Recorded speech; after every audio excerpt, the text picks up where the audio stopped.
आज हम पद्मश्री मथुरभाई सवानी के जीवन यात्रा के बारे में जानेंगे। मथुरभाई सवानी पिछले 45 वर्ष से प्रकृति और मानव कल्याण में अपना महत्वपूर्ण योगदान दे रहे हैं। मथुरभाई सवानी एक कुशल व्यापारी होने के साथ साथ एक अच्छे समाज सेवक भी हैं। जब गुजरात के ग्रामीण विस्तार में पानी की समस्याएं बढ़ रही थी, तब मथुरभाई सवानी गांव-गांव जाकर पद यात्रा की और पानी की समस्या के निवारण के लिए चेक डैम, तालाब, खेतों में पानी की संचय की व्यवस्था की और पानी की भीषण समस्या से लोगों को राहत दिलाया, जिससे खेती के उत्पादन में कई गुना वृद्धि आई। प्रकृति खेती कैसे की जाए, उसको बढ़ावा देने के लिए कई सारे महत्वपूर्ण कदम उठाए। किसानों की समस्याओं को दूर करने के लिए एक मसीहा की तरह भूमिका निभाया। मथुरभाई सवानी की यात्रा यहाँ रुकी नहीं। जब उन्होंने देखा कि समाज में लड़कियों की संख्या कम होती जा रही है, तो भ्रूण हत्या से जागरूकता के लिए बेटी बचाओ अभियान की शुरुआत की, जिसमें उन्होंने 35 फीट ऊंचा और 300 टन का एक महालड्डू बनाकर वर्ल्ड रिकॉर्ड बनाया और 12 लाख लोगों के साथ शपथ ली कि हम भ्रूण हत्या नहीं करेंगे।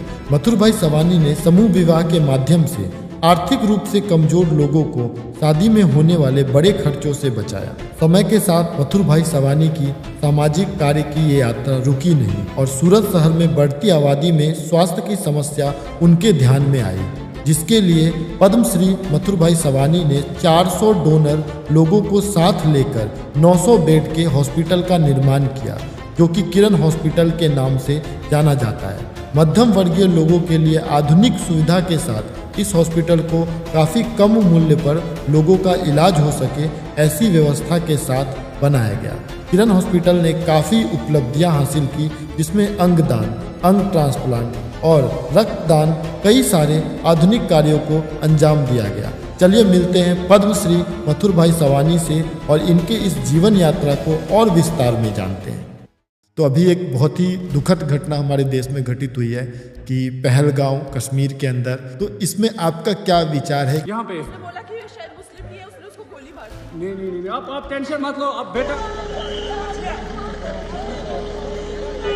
वो आतंकवादी वो जो कृत्य करते हैं, आखिर उनको कोई सफलता मिलने वाली नहीं है। मान लो कि नक्सलवादी देश के बीच में काम करते हैं, अंदर से कुछ लोग उसको सपोर्ट करता है, तब होता है। बिल्कुल हमारा दुश्मन है, उनको खोजकर उनको भी ठिकाने लगाना पड़ेगा। आरोग्य के क्षेत्र में कैसे आपके दिमाग में आया कि क्या हम इस क्षेत्र में क्यों घुसना है? सूरत है हमारी कर्मभूमि। ये भूमि ने हमें बहुत दिया, मान सम्मान दिया। ये धरती ऊपर एक ऐसी हॉस्पिटल का निर्माण हो कि हम मेट्रो सिटी के आधारित न हो, विदेश के आधारित में सब सुविधाएं इधर में। बेटी बचाओ अभियान में ऐसा है कि 2003 में मैं पानी अभियान के लिए गांव-गांव घूमता था, तो एक गांव के लोगों ने मुझे बताया कि वो बेटी बचाओ अभियान पानी बचाओ के साथ जोड़ देना चाहिए। तो नरेंद्र भाई का नेचर है, जो भी अच्छा काम होता है उनमें सपोर्ट करता है। तो बेटी बचाओ अभियान में उन्होंने बहुत सपोर्ट किया, सरकार ने भी शुरू कर दिया। बेटी बचाओ अभियान में बहुत एंगल से काम किया, अभी बहुत सुधार आ गया है। 1000 के सामने अभी 925 जैसा लड़की का जन्म होता है। खासकर पानी की समस्याएं देखी, तो ये सब पे कैसे आपकी नज़र गई और कैसे आपने इसका निवारण ढूंढा? मैंने पदयात्रा करी गुजरात में, तब कुछ खेती का उत्पादन 7000 करोड़ था। डैम बना, चेक डैम बना, तालाब बना, अब 2 लाख करोड़ का खेती का उत्पादन है। इसमें पानी मैनेजमेंट का बहुत बड़ा रोल है। तो आपका युवावस्था कैसा रहा और उस समय आपने अपने दिमाग को कैसे फोकस किया? कि हर कोई मानवी सफलता प्राप्त करनी है तो खुद को पहचानना चाहिए। हमने जो कुदरत ने ब्रह्मांड रूपी शरीर दिया है, वो शरीर में बहुत ताकत है। आज का युवा वर्ग बहुत कमजोर हो चुका है, उनसे फिजिकल काम, एक सीढ़ी चढ़ने में भी कहते नहीं होता है। तो इस चीज़ को आप क्या मोटिवेशन देना चाहेंगे उनको, अपने स्वास्थ्य पे और अपने ऊपर कैसे काम करना चाहिए? कि खुद को शक्तिशाली रखने के लिए, निर्णायक स्थिति में रखने के लिए खुद को प्रफुल्लित रखना बहुत जरूरी है। प्रफुल्लित रखने के लिए खुद के साथ बात हो, खुद को सलाहो। कहावत है एक कि कोई आपकी प्रशंसा करे और आप खुश हो जाओ, कोई आपकी निंदा करे और आप नाराज हो जाओ, तो समझो आपका कंट्रोल दूसरे के हाथ में। तो आप अपने आप पे आपको खुद को सलाहना है, खुद को खुद सलाहना है।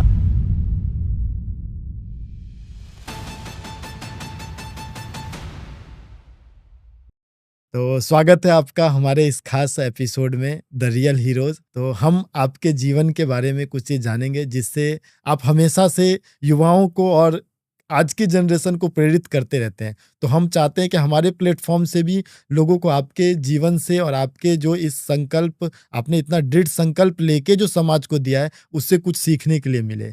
तो एक जो सबसे पहला कहते हैं कि शुरुआत हम करते हैं कि आपने एक छोटे से गाँव से अपने जीवन का शुरुआत किया और उसके बाद एक उद्योग के जगत में, हीरा उद्योग में अपना एक अच्छा नाम बनाया और साथ ही साथ समाज सेवा जो कि कहते हैं इतना ज़िम्मेदारी का काम है कि उसमें समय दिए बिना नहीं हो सकता है, कि आप पैसा दे दो अलग चीज़ है लेकिन बिना समय दिए वो चीज़ नहीं होता है। आपने गाँव-गाँव जाकर उनकी समस्याओं को, जल समस्याओं को समझा और ये सारी चीज़ें करने का हौसला कहाँ से आया और इसकी शुरुआत आपने कैसे की? पहला तो मैं एक किसान का बेटा हूँ। 1975 में मैं एक रत्न कलाकार के हैसियत से सूरत में काम करता था। 5 साल मैंने रत्न कलाकार के हैसियत से काम किया। 1980 से मैं डायमंड का बिजनेस शुरू किया। बिजनेस के हिसाब से बिजनेस का उद्देश्य तो बिजनेस में सफलता लेने के लिए तो प्रयत्न होता है, लेकिन बिजनेस के साथ साथ जो जिम्मेदारी है दूसरों के लिए कुछ करने की, तो मैं हमेशा ये मानता हूँ कि मुझे जन्म कुदरत ने दिया है, विचार कुदरत ने दिया है और जो भी काम दिया है सब कुदरत ने दिया है। मेरा बिजनेस का काम भी कुदरत ने दिया है और सामाजिक काम भी कुदरत ने दिया है। मैं जीरो हूँ। कुदरत जो भी विचार देती है तो वो विचार को सफल बनाने के लिए मुझे पूरी लगन के साथ कर्म करना है। तो मैंने कर्म किया सब काम के लिए। वो काम में कुदरत ने सपोर्ट किया, करोड़ों लोगों ने सपोर्ट किया। इस सभी लोगों में भी कुदरत है। तो सबका एक सयारा पुरुषार्थ से, सभी का पुरुषार्थ से सभी काम में सफलता मिली। तो कहते हैं कि जब एक युवा, आप आज युवाओं को प्रेरित करते हैं, तो जब एक हम युवा अवस्था में होते हैं, तो मन में कई सारे विचार आते हैं कि ये करना चाहिए, वो करना चाहिए। तो आपका युवा अवस्था कैसा रहा और उस समय आपने अपने दिमाग को कैसे फोकस किया? क्या आपका मोटिवेशन था? मुझे ऐसा लगता है कि हर કોઈ માનવી પોતાની જીવન યાત્રામાં સફળતા પ્રાપ્ત કરनी है तो खुद को पहचानना चाहिए। हमने जो कुदरत ने ब्रह्मांड रूपी शरीर दिया है, वो शरीर में बहुत ताकत है। ये शरीर की ताकत को समझने के लिए हम जो ब्रह्मांड में रहते हैं, वो ब्रह्मांड की ताकत हमको समझनी चाहिए। ये समझने के लिए विज्ञान के एंगल से देखिए तो विज्ञान बोलते हैं कि ये ब्रह्मांड ऊर्जा ऑटो व्यवस्था से चलाते हैं। जी। उनको सेकंड सवाल होते कि ये ऊर्जा क्या है, तो बोलते कि अणु अणु में है। आध्यात्मिक दृष्टि हम देखते हैं कि ये ब्रह्मांड कैसे चलता है, तो दो शब्द मिलता है, कुदरत ईश्वर। उनको हम बोलते कि ये कुदरत ईश्वर क्या है, तो बोलते कि कण कण में है। तो आध्यात्मिक दृष्टि से हम देखेंगे तो कण को शक्ति बताया, उनको ईश्वर के रूप में देखा। ये कोरोना के कण ने विश्व के 800 करोड़ लोगों को घर में डाल दिया। सारी दुनिया की व्यवस्था थम गई। तो कण में कितनी ताकत है। तो वो जो अणु अणु से ब्रह्मांड जो चलता है, तो उनकी एक कार्य पद्धति है। मान लो कि एक मोबाइल में कार्ड है, उसमें एक तत्व है, ये अणु के कण ही है जी। दूसरा देश में कोई मोबाइल है, उनमें यही है। तो दो कण का मिलन एक निर्माण करता है। हमको बात करा देते हैं, वीडियो कॉल करा देते हैं, व्हाट्सएप भेज देते हैं। तो उन्होंने दो कण का मिलन एक निर्माण किया। तो सब कण की प्रक्रिया, बारिश की ऋतु, ठंडी की ऋतु, गर्मी की ऋतु, सब यही बनाते हैं कण की प्रक्रिया। मान लो कि सभी कण की प्रक्रिया कैसे है, उनका बहुत उदाहरण है। मैं एक दो उदाहरण देता हूं। हम बाजरी और बाजरा का रोटला खाते हैं जी। मान लो कि सूरत के कामरेज में एक 20 एकड़ में बाजरी का खेतर है, ओलपाड़ में 20 एकड़ में बाजरा का खेतर है। सारे दक्षिण गुजरात में बाजरी का खेतर है ही नहीं। तो बाजरा को जो वो दाना आने के पहले उनको ऊपर डूंडा ऊपर थूली आती है, कण आता है, तो एक दूसरा को टच आता है, तब वो दाना निर्माण होता है। जी। तो हर प्रक्रिया में फलीकरण का रोल है, दो कण का मिलन है, दो मानस का मिलन तीसरा मानस बनाता है। तो ब्रह्मांड ऐसे चलते हैं। कण की ताकत इतनी है कि मैं एक आपको उदाहरण देता हूं। गाय खुद का बच्चा को जन्म देती है, तुरंत वो दूध लेने के लिए तन में मुख ले जाते हैं। पीछे पूंछ उसका बढ़ता था, 2 पग था, वो नहीं लिया उन्होंने, तन में जाके आंचल लिया, तालीम कैसे मिली? कुदरती है। कुदरत। तो कुदरत कैसे है? मेरा और आपका करोड़ों कण से शरीर बना है, ऐसा है गाय का बना है। जी। तो गाय का शरीर में जो व्हाइट कण है वो शक्तिशाली कण है, वो दूध देने का काम करता है।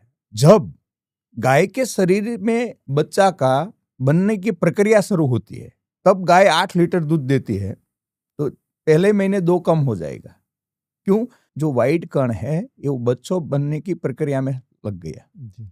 बच्चा को जन्म देने में 3 महीना बाकी है, सभी दूध खत्म हो जाएगा, दूध नहीं देगा क्योंकि बच्चा बड़ा हो गया है, व्हाइट कण ज्यादा लेता है। 9 महीने जो धरती पर बच्चा आता है, जो व्हाइट कण है वो गाय के शरीर में कौन सी जगह है? तो कि तन में है।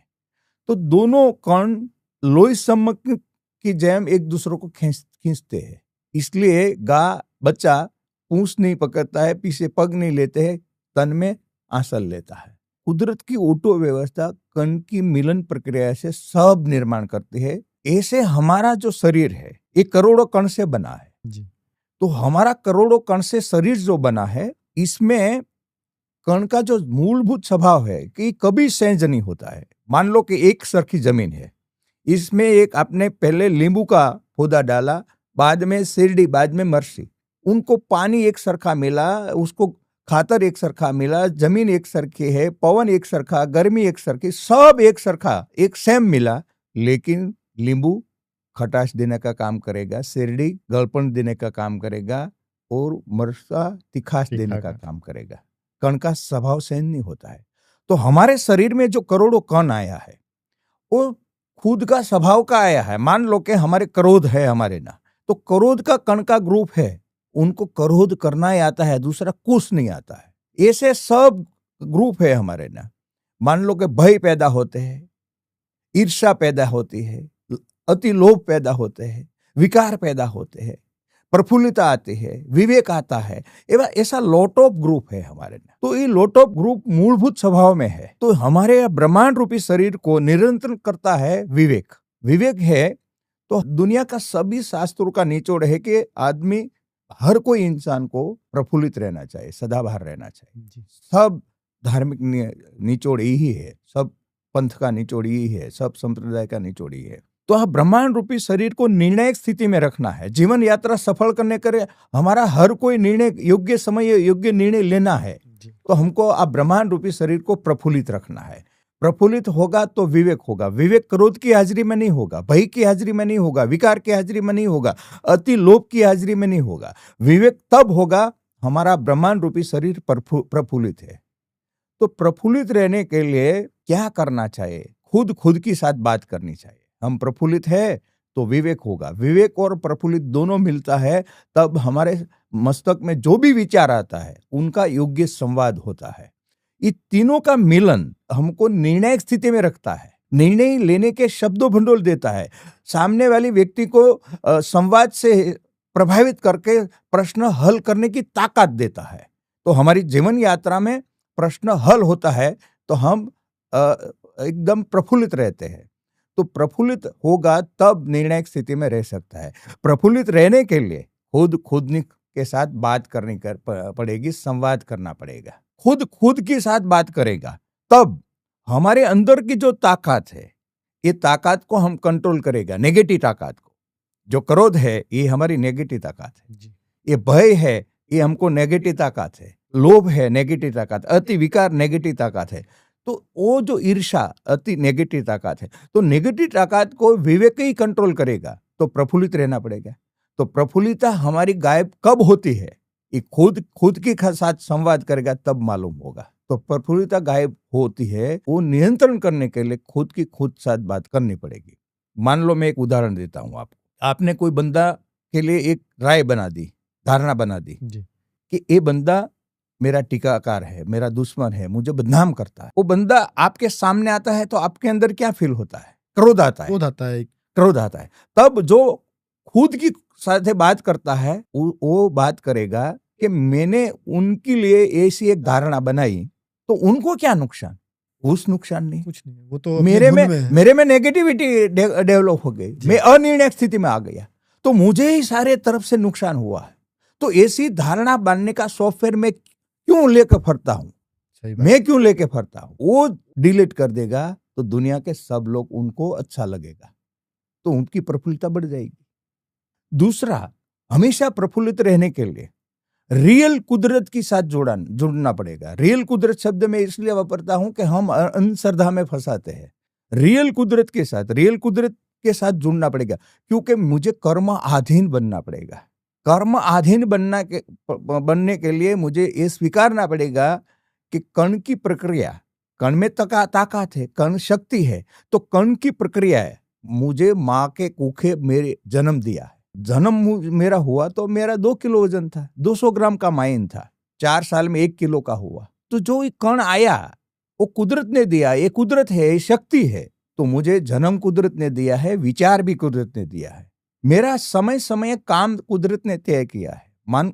मान लो कि छोटी उम्र में कुदरत ने काम दिया है जनरल नॉलेज बढ़ाने के लिए, अक्षर ज्ञान बढ़ाने के लिए, शिक्षण लेने के लिए, जनरल नॉलेज वगैरह वगैरह लेने के लिए, ये काम दिया है।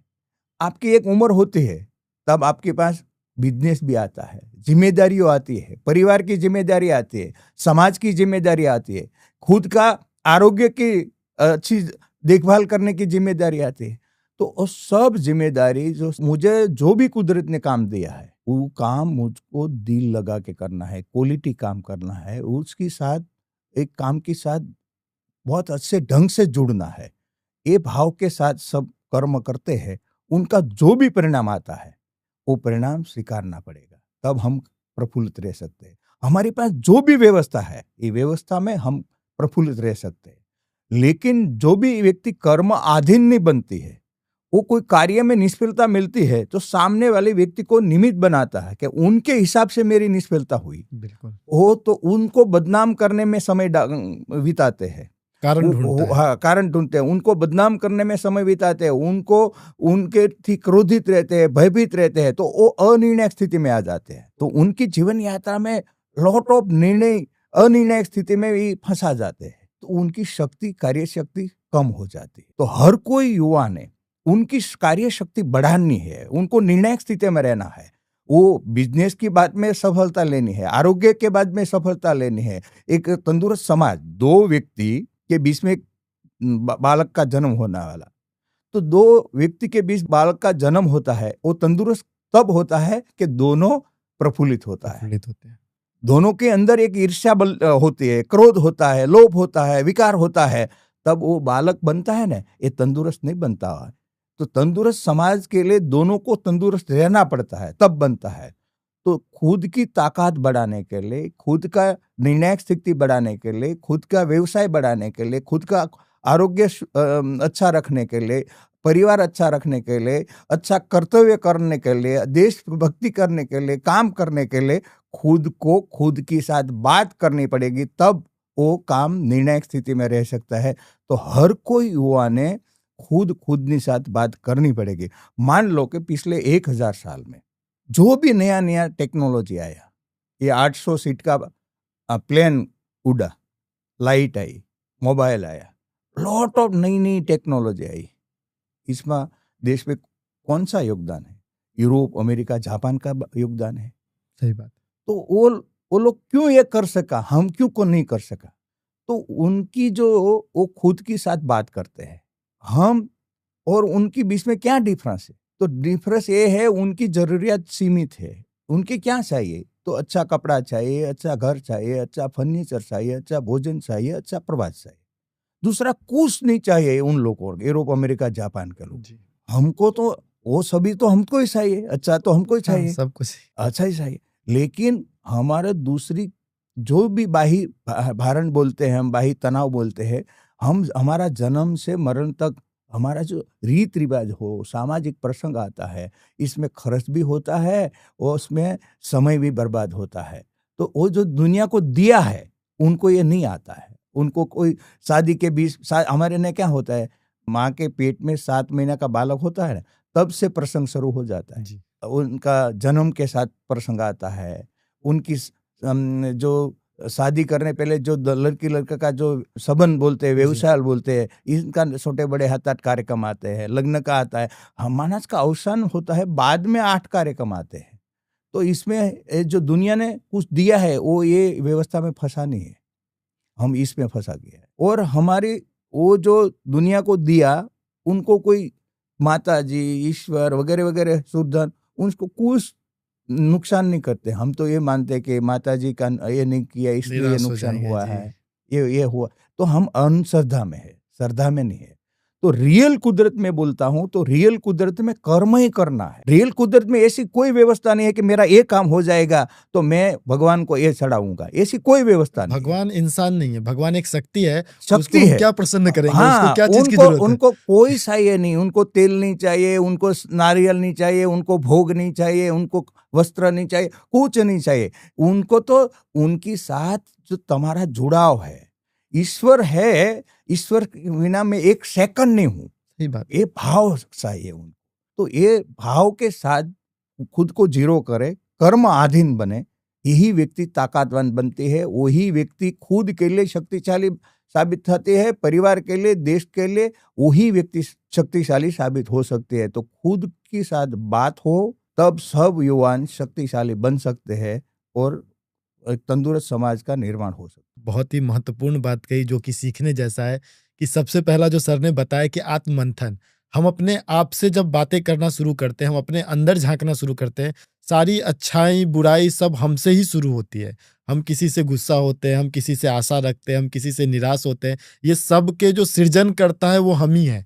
और हम अगर अपने आप पे कंट्रोल रखें, कहते हैं ना कुछ आदमी के बातों का हमें बहुत बुरा लगता है, कुछ आदमी का बात हमें महसूस भी नहीं होता है, तो फिर सब चीज़ का इंजन जो है वो हम खुद हैं। तो ये चीज़ें हमें समझनी चाहिए कि हम जितना अपने ऊपर कंट्रोल करेंगे वही हमारे सफलता का, वही हमारे दिमाग को स्थिर रखने का एक राज होता है। और दूसरी जो चीज़ें कही कि हम लोग जिस तरह से काफ़ी प्रोसेस में घुसे हुए हैं कि हमें ये रिवाज करना है, बच्चे के जन्म से पहले से लेके गोद भराई, फिर जन्म, फिर आजकल तो 1 मंथ 2 मंथ 5 मंथ कितने एनिवर्सरीज, बहुत सारी हम नियम संबंध और इन सब चीज़ों में उलझे रहते हैं। तो जो हमारे ब्रेन की क्रिएटिविटी है, जब तक आप इस ब्रेन को रिलैक्स नहीं छोड़ोगे, जब तक इस ब्रेन को सोचने के लिए नहीं छोड़ोगे, तो वो कभी भी क्रिएटिव दिशा में काम नहीं करेगा। तो ये चीज़ें भी समझना है कि हमें ज़रूर संबंध का आदर करना चाहिए, इंसानियत का आदर करना चाहिए, परिवार का आदर करना चाहिए, लेकिन इन प्रथाओं के जरिए नहीं, दिल के जरिए और अपने कर्म के जरिए, अपने कहते हैं समर्पण के जरिए कि जो उनकी ज़रूरत है आप उन चीज़ों को समझें, ना कि इन सब चीज़ों में, सामाजिक चीज़ों में अपना समय बर्बाद करें और अपने आप को उलझा के रखें। तो सर काफ़ी अच्छा लगा और ये चीज़ें काफ़ी काम आएंगी युवाओं की। और दूसरा जो हमारा महत्वपूर्ण प्रश्न है कि प्रकृति को लेके, ये दुनिया में काफ़ी चीज़ हम जानते हैं कि प्रकृति भी है, हम इंसान भी हैं और जानवर भी हैं।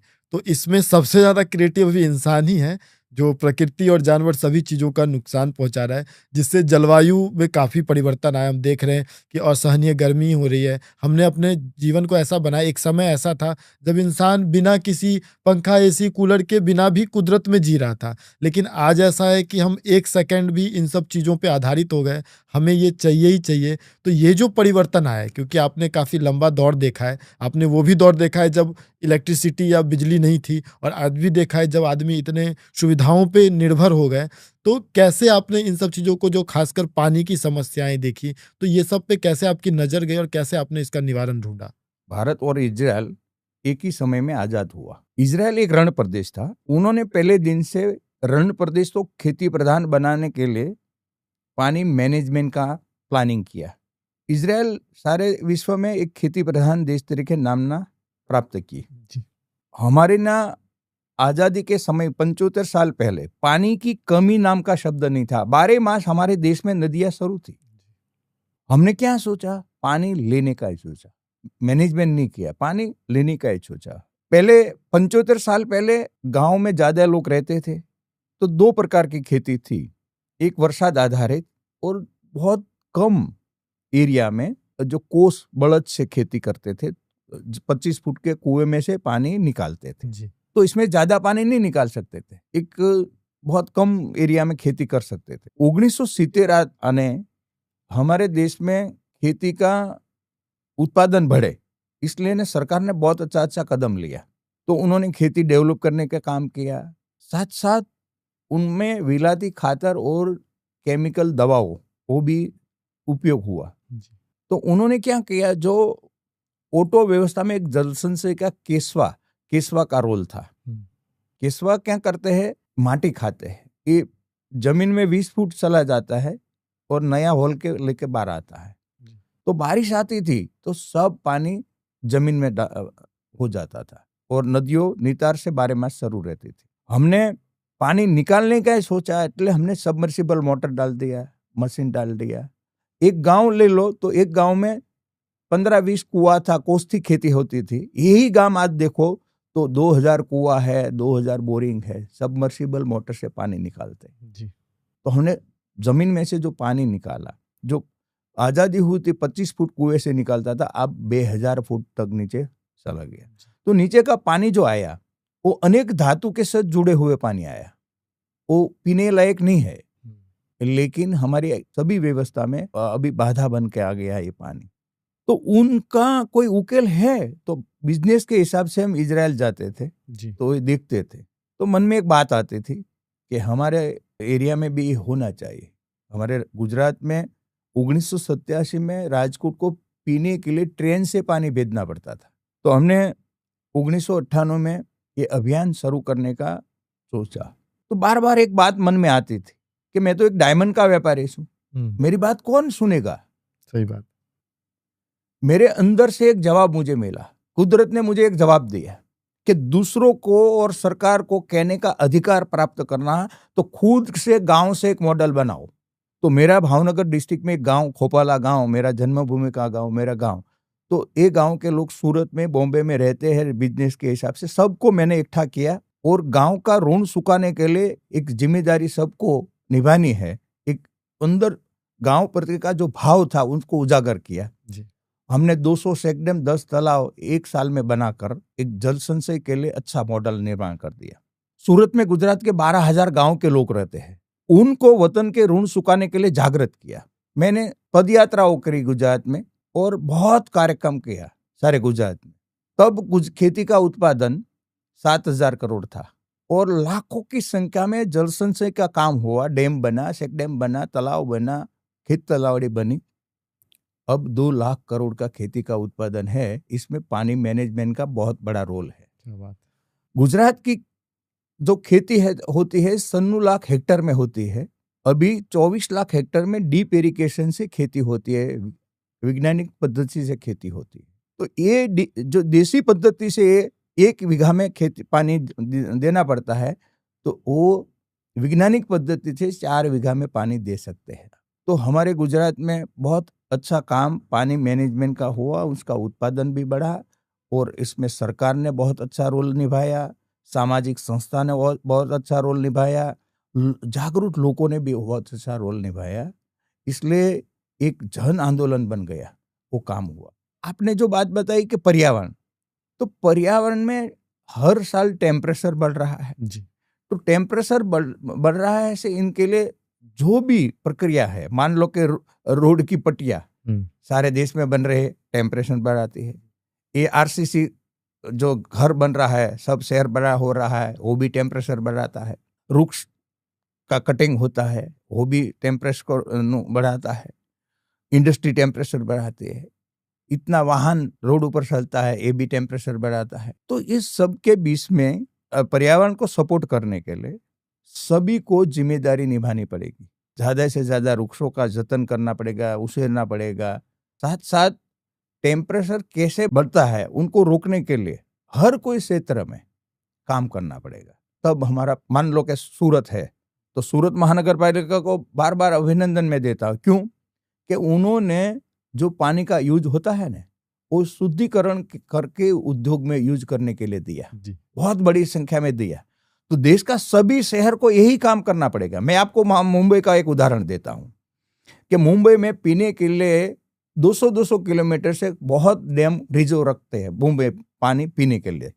जो डैम बना है उनके अगल बगल में कोई को पानी नहीं मिलता है, पीने के लिए बॉम्बे नहीं देना पड़ता है।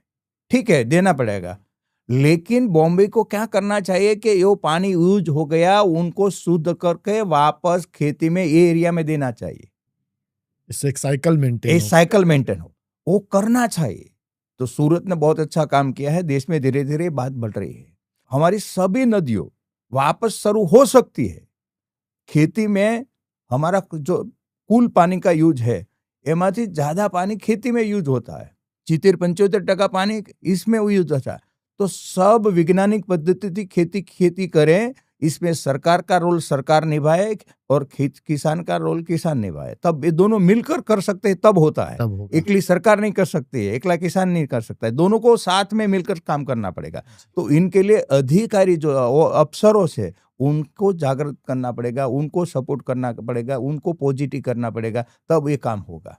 पॉलिटिकल लोग बोलते हैं कि ये करना है, लेकिन आखिर अमलीकरण तो अफसर करते हैं। सही बात है। तो उनको भी इसमें खुद को एक पर्यावरण क्षेत्र देश के लिए काम करने का उत्साह होना चाहिए, भावना होनी चाहिए, तब होता है। तो सारे देश की नदियां शुरू करने के लिए सारे देश में डीप इरिगेशन थी खेती होनी चाहिए, तो वापस नदियां शुरू हो जाती है। सभी नदियां जोड़ान की बात चल रही है, वो भी बहुत अच्छी है, लेकिन सारे देश में पानी मैनेजमेंट का बहुत काम करने की जरूरत है।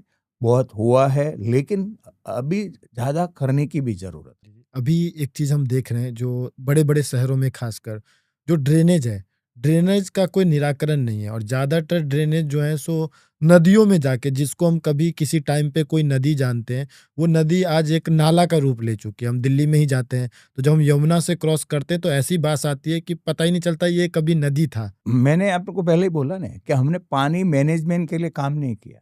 पानी मैनेजमेंट का शब्द ये होता है कि हर कोई जगह पानी का यूज वैज्ञानिक पद्धति से हो, और पानी का यूज के बाद उनको वैज्ञानिक पद्धति से शुद्ध कर। मैंने सूरत में एक मेडिकल कॉलेज बनाया जी। तो एक बड़ा एरिया है, तो हमारा एरिया में जो भी पानी का यूज होता है वो उनका शुद्धिकरण होता है, और गार्डन में ही पानी का यूज होता है। उनका जो खाद बनता है उनका पानी गार्डन में यूज होता है।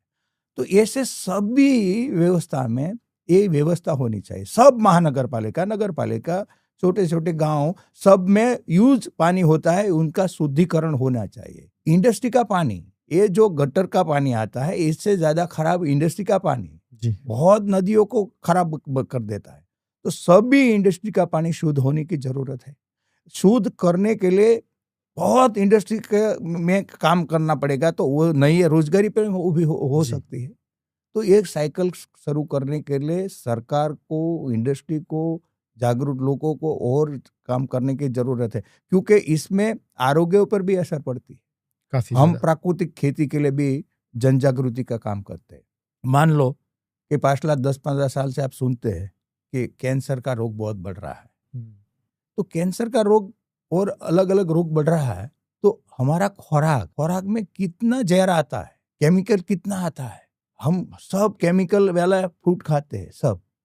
तो इस पे प्राकृतिक खेती एक उकेल है। प्राकृतिक खेती करने के लिए लॉट ऑफ खेडूत आगे आ रहा है। तो हमारे देश में प्रधानमंत्री बहुत प्राकृतिक खेती ऊपर भाग देते हैं। हमारे गुजरात के राज्यपाल प्राकृतिक खेती ऊपर बहुत काम करते हैं। तो प्राकृतिक खेती ही आरोग्य लोगों का सुधारेगा, तो प्राकृतिक खेती जरूरी है। जैसा कि आपने कहा, प्राकृतिक खेती और कृषि से लगाव, ये सारी चीजों को समझना होगा। लेकिन आजकल जो हमारे जीवन की व्यवस्था है, कहीं ना कहीं हम अगर देखते हैं, अपने आसपास भी देखते हैं कि हम भोग करने में ज्यादा विलिप्त हैं। कि हमें अगर चलो हमारे घर में पानी आ रहा है टोटी का, तो हम एक की जगह 10 बाल्टी से नहाएंगे। आजकल हम बाथ टब है, एक इंसान को नहाने के लिए वो पूरा बाथ टब भरता है, उसमें वो नहाता है। 75 साल में पानी का यूज हर कोई एरिया में बढ़ गया है। मान लो कि 75 साल पहले के जो मानव है वो पानी का यूज कितना करता था, तो बहुत कम करता था। बहुत कम। वो टॉयलेट एक डोलसा लेके जाता था। हाँ। आज टॉयलेट में कितना पानी का यूज होता है, फ्लश चलता है पूरा। एक वो नहाने के लिए एक बाल्टी लेके नहाता था। आज नहाने के लिए पानी कितना यूज होता है। बहुत ज्यादा। कपड़ा धोने के लिए, कपड़ा तो 1-2-3 दिन 4 दिन पहनते थे, आज कपड़े में कितना पानी यूज होता है। नदी तालाब में भी लोग तो मानवी के पीछे बहुत पानी का यूज होता है। इंडस्ट्री के पीछे पानी का यूज होता है। वो मानवी का जो विस्तार बढ़ गया, हम 140 करोड़ हो गया, तो हमारा खेती के पीछे भी पानी बहुत यूज होता है। तो सभी इंडस्ट्री हो, मानवी हो, खेती हो, सब जगह पानी का यूज बढ़ गया है। इसलिए पानी का मैनेजमेंट करना ही पड़ेगा, तब हमारा ये उकेल। बिल्कुल, जैसा सर ने एक बहुत महत्वपूर्ण बात कही कि हमें सरकार के साथ मिलके इस चीज़ों को आगे लेके आना पड़ता है। कोई भी कार्य का जब हम समाज में रहते हैं, हमें कोई चीज़ें दिखती है तो उसका हम सूत्रधार बनते हैं, क्योंकि उस बड़े पैमाने पे करने के लिए पहले हमें इम्प्लीमेंट करना पड़ता है। सर इज़राइल गए, वहाँ से उन्होंने एक विज़न लाया, और अगर वो विज़न लाके किसे कहते कि ऐसा होगा, तो लोग आइडिया सुनने में इंटरेस्ट नहीं लेते हैं। उन्होंने उसको इम्प्लीमेंट किया अपने गाँव में, और जब उस इम्प्लीमेंटेशन को प्रैक्टिकल रूप से देखा गया, तो उसे पूरे राज्य भर में इम्प्लीमेंट किया गया। तो ये एक बहुत ही महत्वपूर्ण बात है कि कोई भी विज़न को सबसे पहले हमें खुद से शुरुआत करना पड़ता है, लोगों को एकजुट करना पड़ता है, एक मत बनाना पड़ता है, तब जाके हम इस चीज़ में आगे बढ़ते हैं। तो जल संरक्षण हमारे देश के लिए, क्या पता चलो हम नसीबदार हो कि हमारा जीवन जल के साथ चल जाए, लेकिन जो हम आने वाली जनरेशन को क्या दे के जाएँगे, ये भी सोचना हमारा कर्तव्य है। दूसरी चीज़ है, जैसा कि हमने कहा कि सर के जीवन से बहुत सारी चीज़ें सीखनी है, और एक कर्मठ व्यक्ति जिसके जीवन का लक्ष्य कुछ पाना, या कहते हैं ना एक उद्योगपति हो जाने के बाद उसके भोग विलासिता में अपने जीवन को खत्म कर देना नहीं होता है। वो कुछ ना कुछ करते रहता है, क्योंकि उसकी संतुष्टि सिर्फ कर्म करने में, उस कर्म से जो फल आता है उससे उसको मोह नहीं होता है, और वही हमारे जीवन में एक सरलता लाता है। और जो व्यक्ति शून्य से शुरुआत करता है, उसको अपने साथ जुड़ी हुई चीज़ों से ज़्यादा उसके यात्रा में मज़ा आता है। तो उनकी यात्रा रुकी नहीं।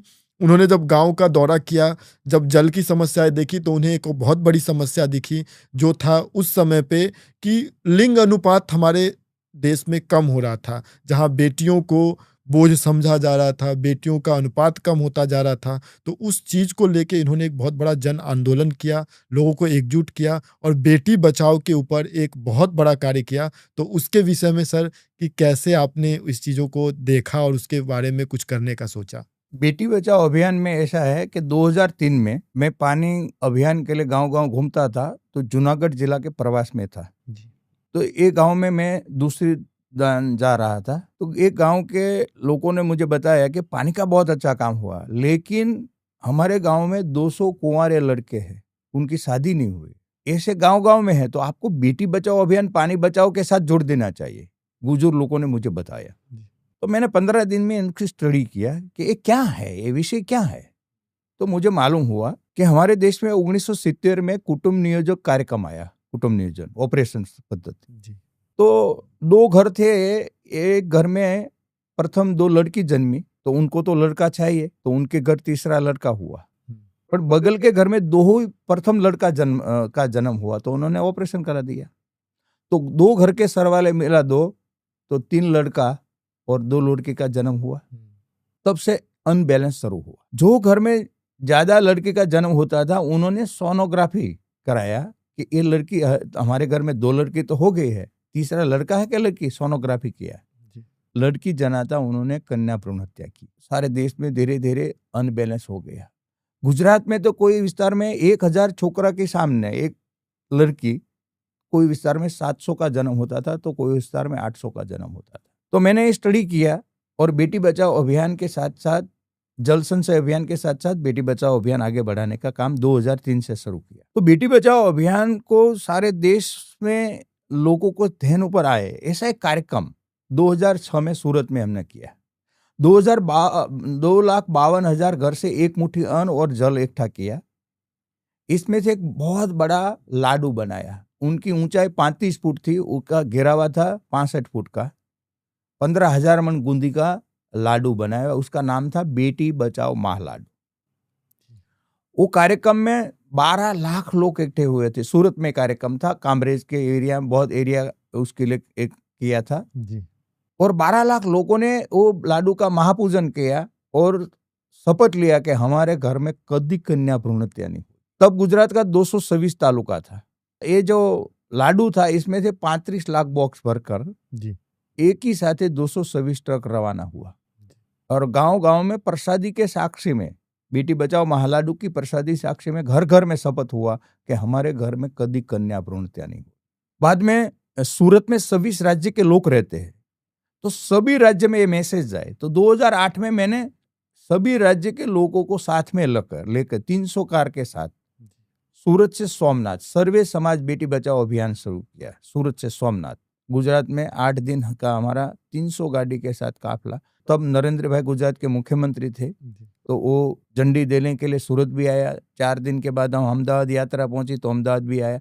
नरेंद्र भाई ने मेरा पानी बचाओ अभियान के कार्यक्रम में बहुत समय 13 साल में 18 बार पानी अभियान में आया नरेंद्र भाई शिविर में मेरी। तो नरेंद्र भाई का नेचर है, जो भी अच्छा काम होता है उनमें सपोर्ट करता है। तो बेटी बचाओ अभियान में उन्होंने बहुत सपोर्ट किया, सरकार ने भी शुरू कर दिया। तो हमने बेटी बचाओ अभियान में बहुत एंगल से काम किया। अभी बहुत सुधार आ गया है। 1000 के सामने अभी 925 जैसा लड़की का जन्म होता है। तो ये एक बेटी बचाओ, ये खुद की कुख में उसर की लड़की का जो हत्या करके ये राक्षसी विचार। तो राक्षसी विचार को कायम दफना देने का काम, लोगों का हृदय परिवर्तन करने का काम एक बेटी बचाओ अभियान से माध्यम से बहुत हुआ। ये अभियान में लाखों लोगों ने काम किया, बहुत संस्थाओं ने काम किया, एक जन आंदोलन खड़ा हो गया। अभी तो सारे देश में नरेंद्र भाई मोदी साहब प्रधानमंत्री ने बेटी बचाओ बेटी पढ़ाओ अभियान सारे देश में अभी तो काम और कर रहा है। काफ़ी स्थिति काफ़ी अलग है आज। तो लोगों के ये भी विचार हैं कि अगर एक बेटी 2 बेटी भी होती है तो लोग बेटे की आशा नहीं करते हैं।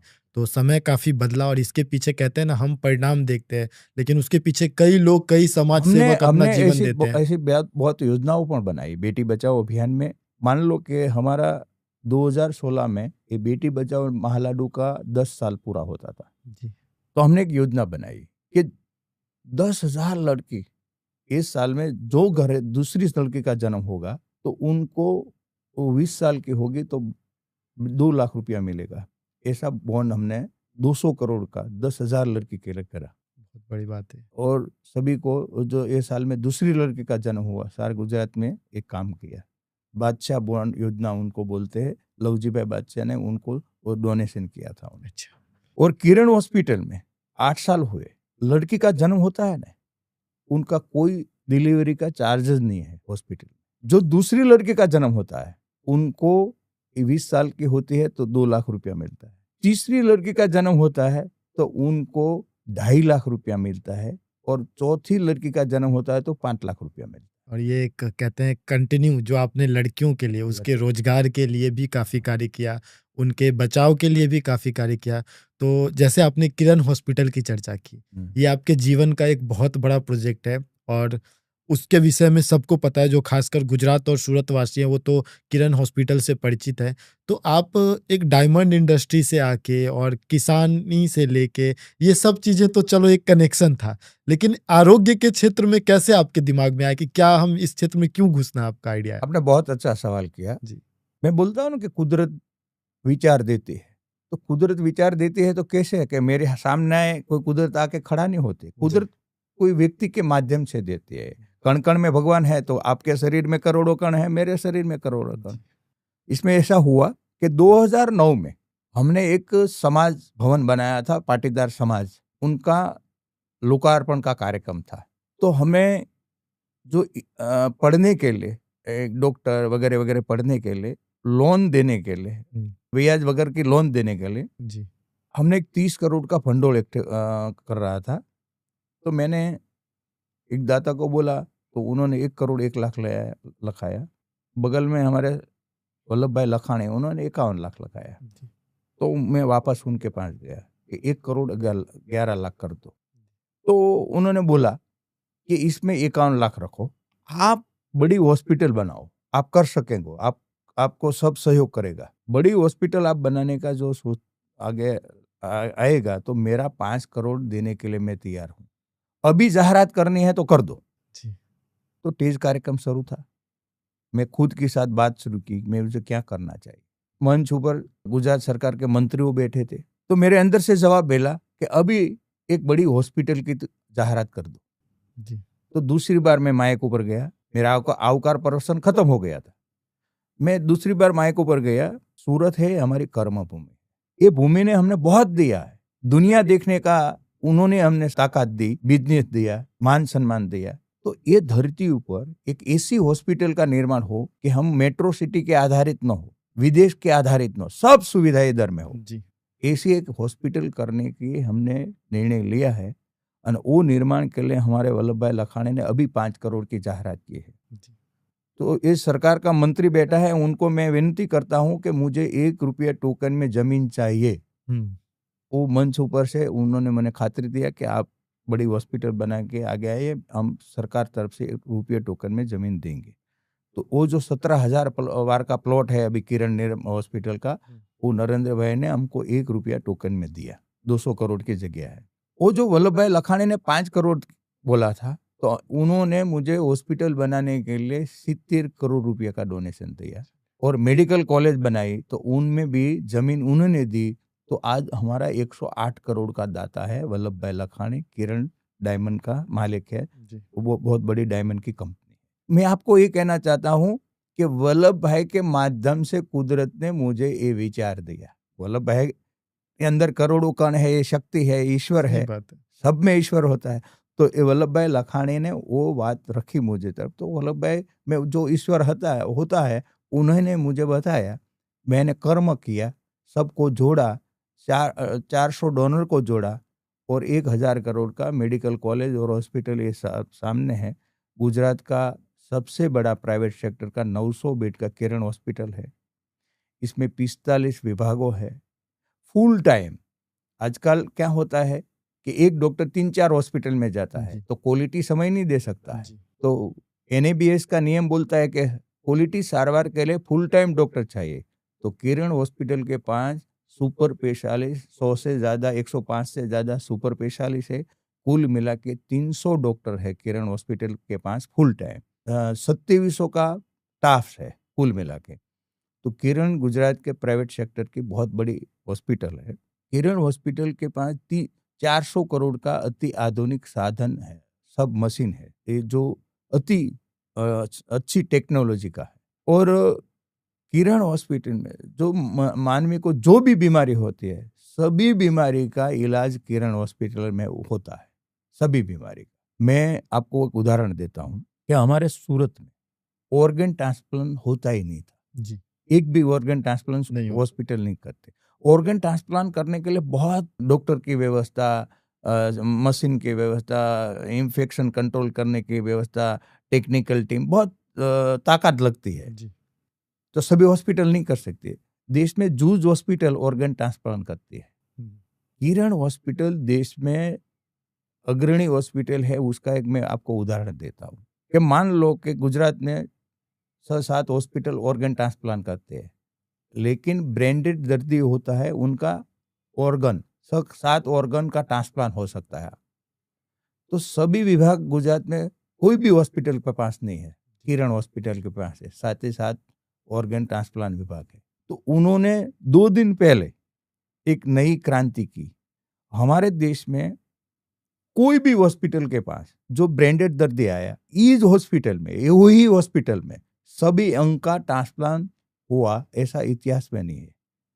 हमारे हॉस्पिटल में 2 दिन पहले एक ब्रांडेड दर्दी का ऑर्गन एक ही दिन में 7 लोगों को ऑर्गन ट्रांसप्लांट हुआ। एक ही इंसान का एक दिन में। भारत में पहली हॉस्पिटल है कि एक दिन में 7 ऑर्गन ट्रांसप्लांट करने की। हमारे फेफड़ा का ट्रांसप्लांट, हृदय का ट्रांसप्लांट, कितने वगैरह वगैरह 7 ऑर्गन ट्रांसप्लांट एक दिन में एक मरीज का अंग का हुआ। ये भारत में पहला। तो हमारी किरण हॉस्पिटल गुजरात का, सूरत का गौरव है। सभी काम किरण हॉस्पिटल में बहुत अच्छे ढंग से होता है और रीजनेबल भी होता है। मैं रीजनेबल की एक मैं आपको बात सुनाता हूँ कि हमारे 8 साल में किरण हॉस्पिटल में 32 लाख से ज्यादा लोगों ने सेवा का लाभ लिया। मान लो कि मेट्रो सिटी में सुपर स्पेशलिस्ट 2,500 रुपया OPD का चार्ज लेता है, हमारे किरण हॉस्पिटल 250 रुपया लेती है, बहुत ही कम है। तो मेट्रो सिटी के हिसाब से 8 साल में किरण हॉस्पिटल में जो भी मरीज OPD में आया उनको कितना फायदा हुआ? तो 1296 करोड़ का फायदा हुआ। सूरत के OPD चार्ज के सामने 570 करोड़ का फायदा हुआ, ओनली OPD। बाकी सब रिपोर्ट में वगैरह वगैरह वगैरह वगैरह है, तो कुल मिला के 5,000 करोड़ का फायदा 8 साल में लोगों को हुआ। किरण हॉस्पिटल में देश और दुनिया में सभी जगह से मरीज आते हैं। मान लो कि बुलेट ट्रेन का काम चल रहा है जी, तो इसमें 350 जापानीज लोग इधर है, तो सबका इलाज किरण में होता है। हमारे साथ उनका एग्रीमेंट है। बड़ी बात। तो किरण हॉस्पिटल में देश विदेश से सब लोग सारवार लेते हैं।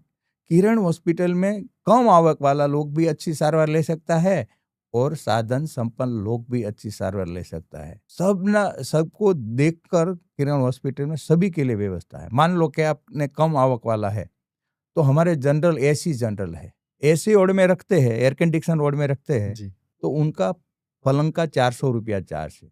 इसमें मरीज को 2 समय में भोजन मिलता है, 3 समय में साफ पानी नाश्ता मिलता है, वो 400 रुपया एसी में रखते हैं। तो सामान्य वर्ग के लिए भी सरकार की सभी योजना हमारे यहाँ अमल में है जी। तो जो सरकार की योजना में होते हैं तो सामने से 300 रुपया उसको मिलता है आने जाने के लिए। तो हर महीने 8,000 लोग सरकार की योजना का किरण हॉस्पिटल में लाभ लेते हैं। तो किरण हॉस्पिटल के हिसाब से लोगों को बहुत अच्छी आरोग्य सारवार मिली है, सभी क्षेत्र में मिली है और क्वालिटी सारवार मिली। मान लो कि गांव से कोकले आते हैं, हमारी जो हॉस्पिटल का निर्माण चल रहा था तब हमने जो सर्वे किया था, तो मान लो कि सूरत से के गांव विस्तार में से कोई बॉम्बे गया तो मरीज के साथ वार्ड में तो एक ही व्यक्ति रह सकता है, 2 व्यक्ति साथ में है तो होटल उनको प्रवृत्ति नहीं है। मुंबई जैसे शहर में होटल उसको प्रवृत्ति नहीं है, कोई संबंधी है नहीं जी। तो फूल पाटू पर रहना पड़ता था। तो हमने जो गांव एरिया में से आते हैं, दूसरे राज्य में से आते हैं, उनके लिए 150 लोगों की रहने की व्यवस्था की है। 200 रुपये में रहने देते हैं, 200 रुपया, 50 रुपया में भोजन देते हैं। 200 रुपया नहीं दे सकते ऐसा कोई व्यक्ति है तो ओनली 10 रुपया टोकन में रहने के लिए व्यवस्था। दूसरी बात मैं आपको बताता हूँ कि हॉस्पिटल में क्या होता है कि एक मरीज आईसीयू में है तो कोई मरीज 15 दिन रह सकता है, 1 महीना रह सकता है। तो इनका रिलेटिव क्या बेचते हैं, वेटिंग में, रात दिन वेटिंग में होते हैं, तो वो बीमार हो जाते हैं। तो उनके लिए वेटिंग के बगल में हमने ऐसी कैबिन बनाया, रात को 8 बजे उनको सोने के लिए। जो आईसीयू में उनका 75 नंबर है तो इसमें 75 नंबर का उनको कैबिन मिल जाता है। बहुत ही कहते हैं ना डीप थिंकिंग है कि उतने हद तक कोई सोचता नहीं। आज भी जो हमारे सरकारी हॉस्पिटल है, किरण हॉस्पिटल में ये भी हमने देखा है। मान लो कि हमारे हॉस्पिटल का जो प्लानिंग चल रहा था तब कलकत्ता में एक हॉस्पिटल में आग लगी थी, 280 लोग का मृत्यु हो गया था। मोटाभाग की आग होती है शॉर्ट सर्किट से जी। तो हमने दुबई में जो बुर्ज खलीफा में जो बस बार फिटिंग है, केबल लेस फिटिंग, वो हमने किरण हॉस्पिटल में लगाया है। शॉर्ट सर्किट कभी हो ही नहीं सकती। मान लो कि कोई कारण से आग लगी तो 12,000 स्प्रिंकलर है हमारे पास, 13 लाख पानी का स्टोरेज है, एक अति व्यवस्थित हमारी आखिर सिस्टम है। हॉस्पिटल में क्या होता है, इन्फेक्शन कंट्रोल बहुत जरूरी होता है।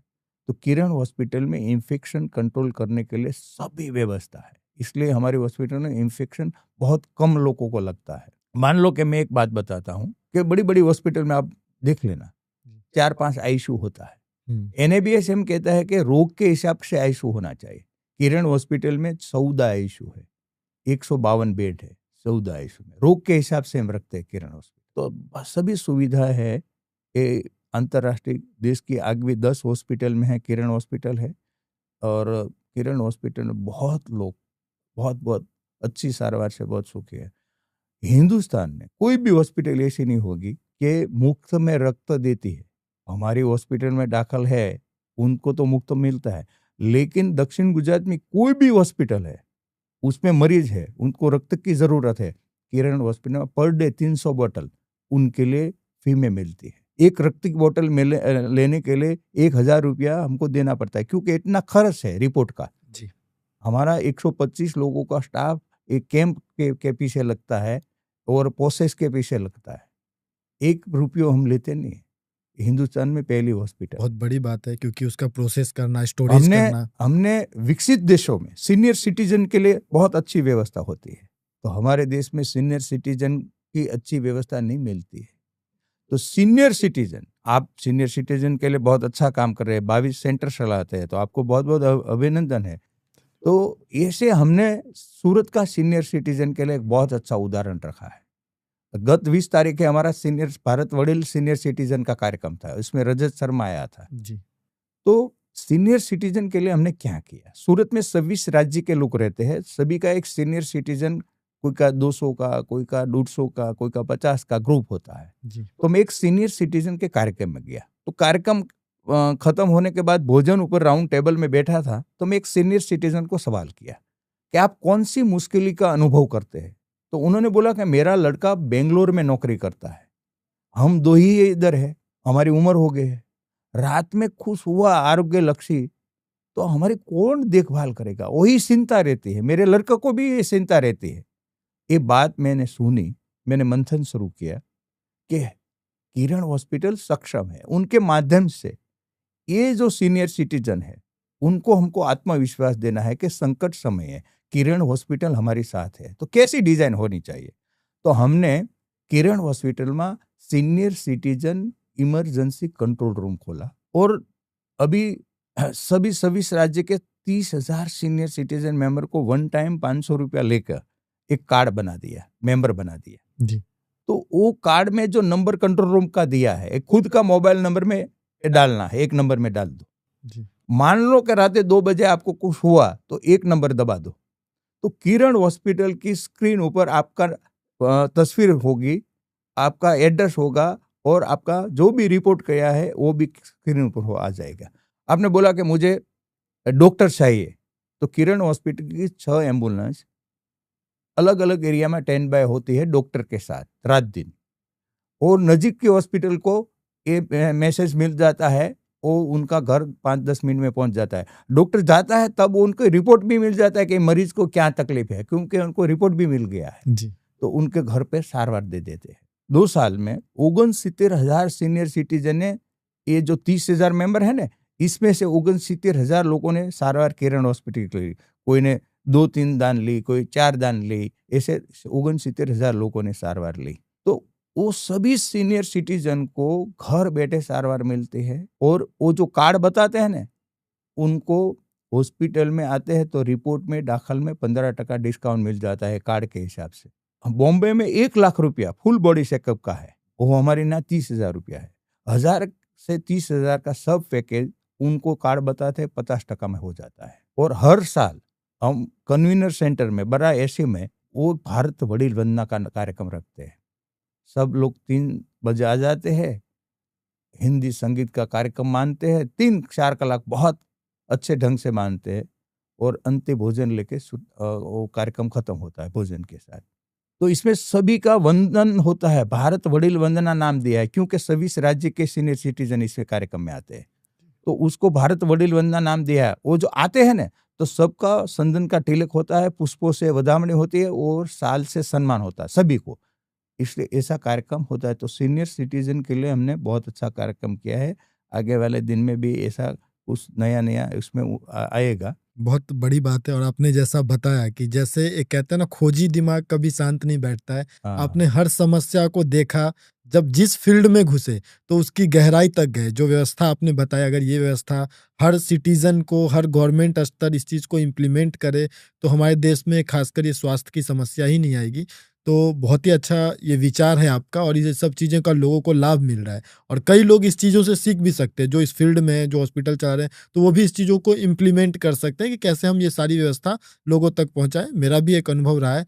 मैं मतलब हमारे शेल्टर को काफ़ी डिस्काउंट मिला है किरण हॉस्पिटल की तरफ से। तो जब मैंने 2018 में शुरू किया था, उसके बाद 2020 में 1 साल तक जो हमारे शेल्टर के जितने भी बुजुर्ग थे, उन्होंने किरण हॉस्पिटल में ट्रीटमेंट लिया था, और उनको कोई भी उस टाइम पे पैसा नहीं लगा था। ये मेरा एक पर्सनल अनुभव, तब मैं उतना ज़्यादा नहीं था टच में, लेकिन बहुत अच्छा है। कोई काफ़ी लोग पेशेंट जाते हैं तो उनकी स्थिति को समझ के भी वहाँ पे अच्छा ट्रीटमेंट दिया जाता है, उनके साथ एक अच्छा बर्ताव किया जाता है। तो ये एक अच्छी बात है, जब एक समाज सेवक किसी चीज़ का नेतृत्व कर रहा होता है तो उसके अंदर सारी संवेदनाएँ होती है। लेकिन इतने बड़े व्यवस्था को चलाने के लिए हमें दोनों चीज़ का देखना होता है कि कहाँ पे संवेदनशील रहना है और कहाँ पे मैनेजमेंट को सँभालना है। तो वो दोनों चीज़ आप बहुत अच्छे से निभा रहे हैं। काफ़ी बातें हुई हमारी इन सारी टॉपिकों पे, और लास्ट में मैं आपसे एक ख़ास बात पूछना चाहूँगा कि जैसे जिस तरह आपका ये यात्रा चलते जा रहा है, तो निश्चित रूप से ये समाप्ति की ओर तो नहीं है। तो आगे जो आपके विचार हैं, आगे जो आपका प्लान है, कि अभी आपके दिमाग में क्या चल रहा है? क्या आप आगे और करने वाले हैं? आप जैसे कोई लोग मुझे पूछते हैं तो मैं ऐसा बोलता हूँ कि कल मेरे 62 साल हुआ है, कल जो जाना है तो कोई कमी नहीं है। बहुत कुदरत ने किया है, बहुत कुदरत ने हमारे पास काम किया, और कोई अपेक्षा नहीं है। मान लो कि कुदरत 40 साल और हमको रखना चाहती है और कोई नया काम देंगे तो दिल लगा के करना है। ये एक बहुत ही संतोषजनक जवाब है हाँ। कि जिस टाइम पे जो कुदरत हमें काम देगा उस काम में वो हम अपना काम 100% देंगे। 100% करना।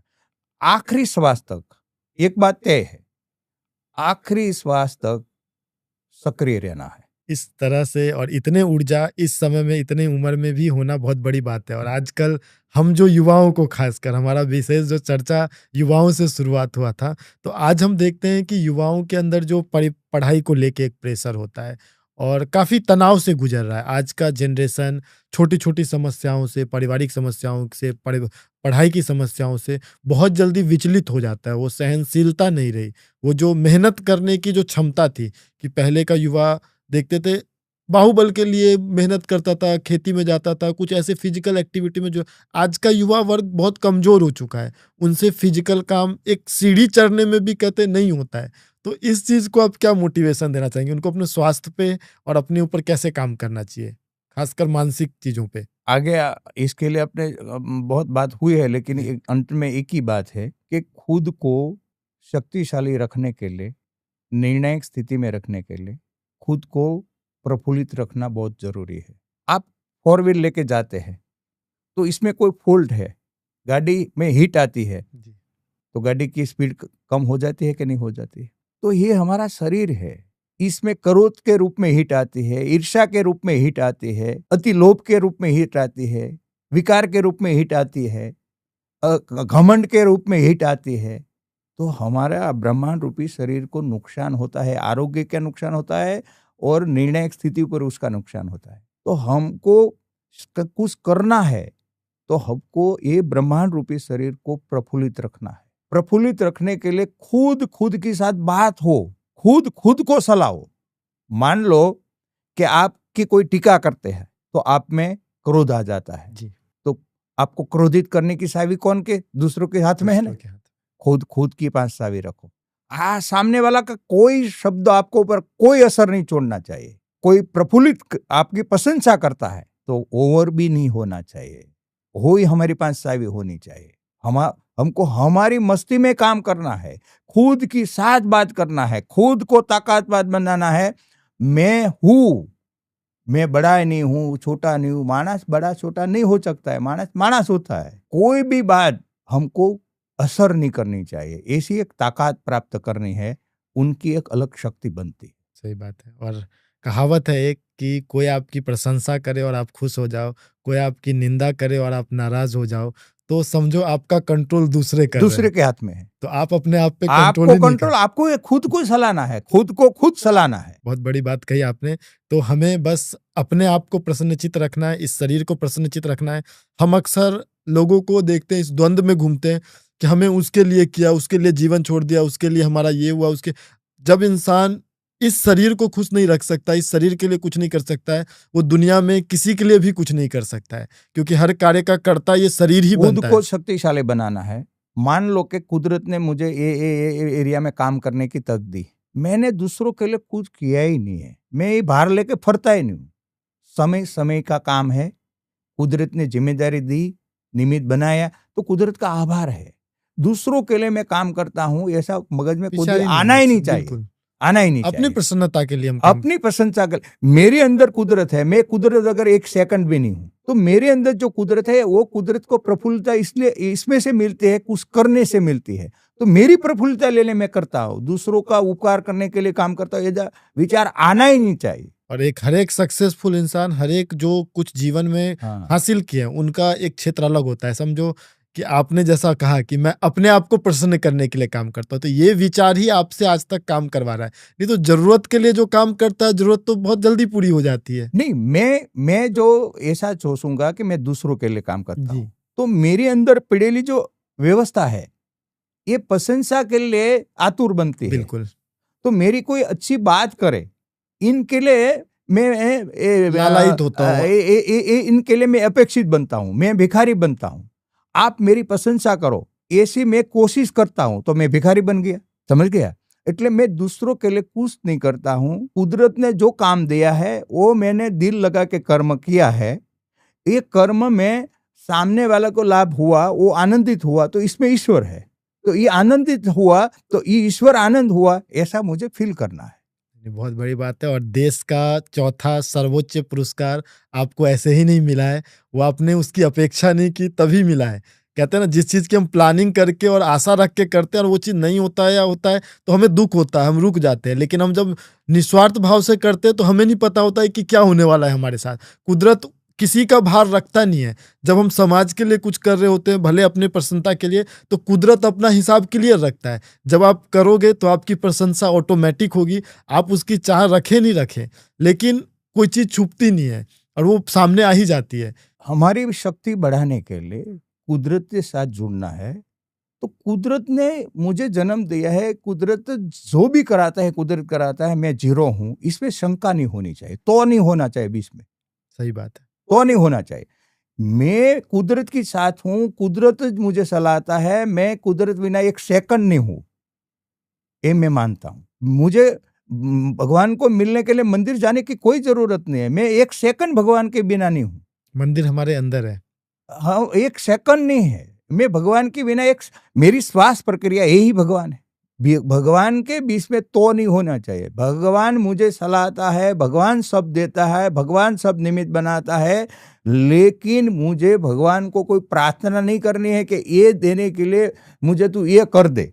ऐसी प्रार्थना कोई भगवान के साथ होती नहीं है। भगवान कोई बिजनेस डील थोड़ी कर रहे हैं। ये डील नहीं करता है, डील नहीं करता है। मुझे भगवान के पास कभी ऐसी अपेक्षा नहीं करनी है कि मुझे ये काम दे, मुझे ये व्यवसाय दे, मुझे ये काम दे, मुझे ये दे, मुझे ये प्रतिष्ठा दे, ऐसा कभी सोचना ही नहीं है। ये हमें आत्ममंथन करना है और सही मतलब में धर्म यही है। के साथ बात करने हैं, ईश्वर के बिना मैं एक सेकंड नहीं हूँ, इसमें कोई तो होना ही नहीं चाहिए। बिल्कुल। तब हम सदाबार होते हैं, तब हम प्रफुल्लित होते हैं, तब हम विवेक के साथ होते हैं, तब हमारा योग्य मंथन होता है, तब हम योग्य निर्णायक स्थिति में होते हैं।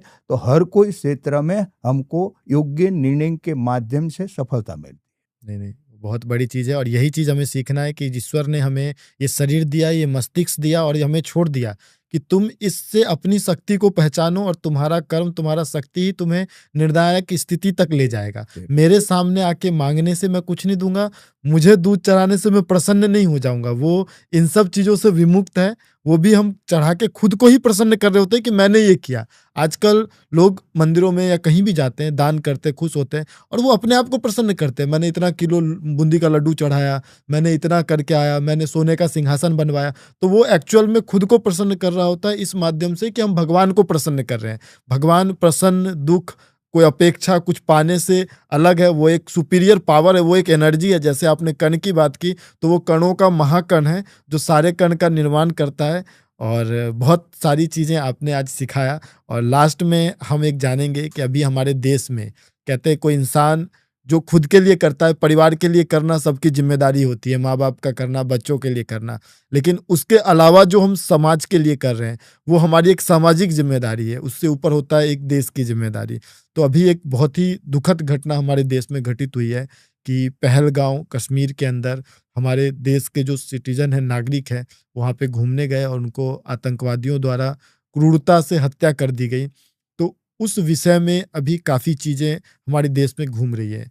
कुछ लोग धर्म का एंगल दे रहे हैं, कुछ लोग शासन व्यवस्था में कमी का एंगल दे रहे हैं। तो इसमें आपका क्या विचार है कि क्या है इसका कारण और क्या होना चाहिए इसके लिए आगे? वो आतंकवादी वो जो कृत्य करते हैं, आखिर उनको कोई सफलता मिलने वाली नहीं है। हमारा देश में 140 करोड़ लोग हैं जी। हमारा देश का सभी की एक जिम्मेदारी बनती है कि हमारे देश में कोई भी दूसरा देश से आतंकवादी आता है, नक्सलवादी आता है, तो उनको सरकार की पुलिस के हवाले बातमी देकर करना चाहिए। मान लो कि नक्सलवादी देश के बीच में काम करते हैं जी। तो वो अंदर से कुछ लोग उसको सपोर्ट करता है, तब होता है। बिल्कुल। दूसरे देश तो हमको डिस्टर्ब करने के लिए आतुर है, हमारा दुश्मन है जी। हमारा दुश्मन को पहुंचने के लिए ओनली एकली सरकार सब नहीं कर सकेगी। सही बात। हर कोई व्यक्ति की कर्तव्य बनता है कि मान लो कि नक्सलवाद है तो नक्सलवाद को बीच में हथियार मिलता है, उनको सपोर्ट मिलता है, तो दूसरा देश का तो सपोर्ट है पर हमारे देश में से कुछ लोग इनके साथ होता है, तो उनको हमको खोजना पड़ेगा। हमारा दुश्मन है, उनको खोज कर उनको भी ठिकाने लगाना पड़ेगा। हमारा जो दूसरा देश हमारा दुश्मन है, ये दुश्मन को इजराइल जो रीते जवाब देता है, ये ढंग से जवाब देना पड़ेगा। ये समय पक गया है। बहुत हमारे देश में उन्होंने आतंक मचाया है, पिछले 75 साल से मचाते हैं। तो सारे देश की भावना है कि अभी जो कश्मीर में हुआ है, अभी घटना बनी है, तो इसके दुखी है सारा देश ने। उन्होंने श्रद्धांजलि दी है, श्रद्धांजलि के साथ साथ वो आतंकवाद का जबरदस्त विरोध किया है जी। प्रधानमंत्री ने पण बहुत सख्त निवेदन दिया है, काफी निर्णय भी सख्त लिया है। तो सभी की जिम्मेदारी बनती है। हमारे देश की कम नसीबी ये है कि हम भारतीय नहीं बनते हैं, हम ज्ञातिवादी बन जाते हैं, हम संप्रदायवादी बन जाते हैं, हम कौमवादी बन जाते हैं। लेकिन सभी को भारतीय बनने की जरूरत है। ये देश हमारे लिए स्वर्ग है, ये देश हमारे लिए सब कुछ है। तो ये देश है तो हम है, तो ये भाव है, ये भाव सतत जागृत रहना चाहिए। जैसा आपने कहा कि हमें बाहरी आतंकवादी से लड़ना है, तो जो हमारे आंतरिक आतंकवादी है उनको देखना है कि हमारे आस पड़ोस में, हमारे आसपास में कौन ऐसा व्यक्ति है जो इन लोगों को सपोर्ट करता है, क्योंकि उनके सपोर्ट के बिना उनको यहाँ पे एक दिन भी रहना संभव नहीं है। तो ये चीज़ों पे हमें जागरूक होना पड़ेगा। सारी अपेक्षाएं हम सरकार से नहीं रखते हैं, कुछ हमारी भी जिम्मेदारी होती है। और इसके साथ ही हम अपने इस वार्तालाप को विराम देते हैं और आगे कोशिश करेंगे कि हम इस माध्यम से और भी युवाओं को प्रेरित करते रहें। आपने भी जो भी संवाद किया बहुत अच्छे ढंग से किया, बहुत मैं आपको शुभकामना देता हूं। आप जो भी जन उपयोगी काम करते हैं, इसमें मैं आपको बहुत बहुत बधाई देता हूं। आपके बहुत सफलता मिले।